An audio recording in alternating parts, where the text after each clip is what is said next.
अस्सलाम वालेकुम स्टूडेंट। आज हम स्वाद की प्रैक्टिस करेंगे।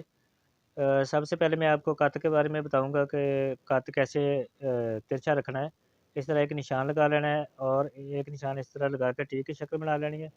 और इसके साइड वाले जो किनारे हैं, ठीक है, इसको मिला के इस तरह एक सीधी लाइन बन जाएगी। तो इस तरह आपको पता चलेगा कि कलम को कितना तिरछा रखना है और कैसे।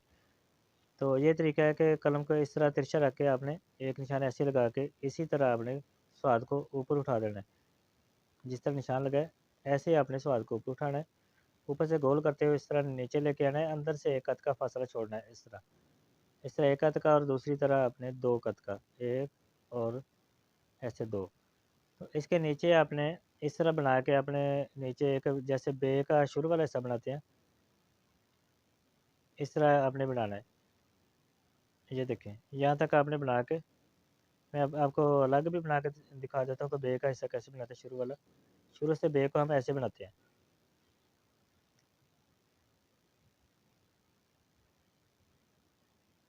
ये देखिए, मैं एक डॉट्स की शक्ल में बे भी पूरी करके दिखा देता हूँ, इस तरह। तो ये जो शुरू वाला हिस्सा है बे का, ये हम स्वाद के साथ अटैच करेंगे। अब हम यहाँ से थोड़ा सा ऊपर लेके जाएंगे, हल्का सा आपने ऊपर लेके जाना है, बस इतना। और यहाँ से एक लाइन लगानी है सीधी नीचे को, और यहाँ से एक हाथ का स्वाद के नीचे सिर्फ एक हाथ का फासला होना चाहिए लाइन का, इससे ज़्यादा नहीं। तो अब अंदरूनी पैमाइश करेंगे। अंदरूनी पैमाइश होती है इसकी 3.25 या 3.5 का। और नीचे से आपकी होगी 1, 2 और 2.5 का।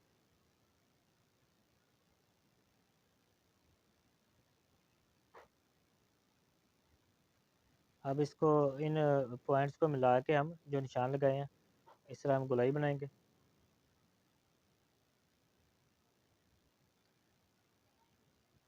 इस तरह जो इंक में मिसिंग रह जाती है, इस तरह फिल कर लिया करें। तो ये स्वाद बन गई।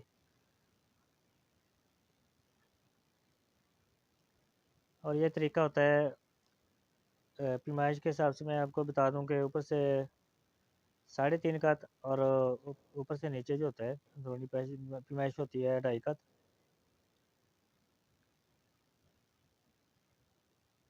ये मैं लिख देता हूँ पैमाइश ताकि आपको याद रहे। तो ये थी हमारी स्वाद। ये इसकी आपने प्रैक्टिस करनी है बार बार। ऊपर से 2 कत छोड़ने हैं, अंदरूनी फासला आपने, आपको पता है कि 1 कत का होता है और 2 कत का। अंदर से बीज की शक्ल होनी चाहिए, इस तरह 2 कत। तो स्टूडेंट ये स्वाद बन गया। आपने इसकी प्रैक्टिस करनी है, जितनी प्रैक्टिस ज़्यादा करोगे तो उतना ही आप जल्दी इम्प्रूव करोगे।